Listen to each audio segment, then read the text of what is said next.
Kisah kampung mati di Cepoko, Semarang, warga ketakutan didatangi sosok jahat, sesepuh bahas mistis. Baru-baru ini ramai sebuah video memperlihatkan kampung mati yang berada di RT 4 RW 1, Kelurahan Cepoko, Gunung Jati, Kota Semarang, Jawa Tengah. Dalam video tersebut menyebutkan bahwa banyak warga yang menjadi korban gangguan mistis di lokasi itu. Dilansir dari Tribun Jateng yang melakukan penelusuran langsung ke lokasi, warga sekitar tidak tahu mengenai adanya kampung mati di kelurahan tersebut. Setelah mencari informasi lebih detail, sekitar 50 meter dari gang depan kantor kelurahan Cepoko lokasi yang dimaksud ditemukan.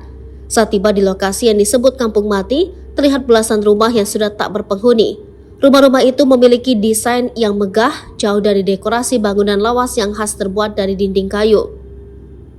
Namun rumput liar sudah menjulang tinggi menutupi bangunan, beberapa bagian rumah hilang dan ada yang sudah dirobohkan.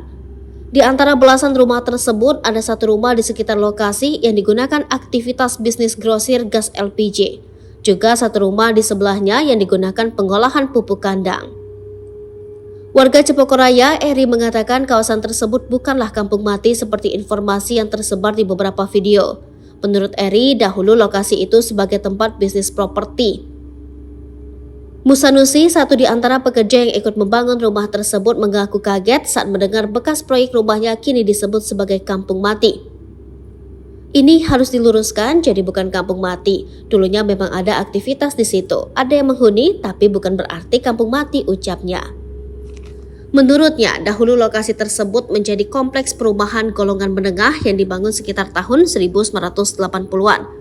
Namun kondisi di Kelurahan Cepoko yang dulu masih sepi membuat keamanan perumahan tersebut minim.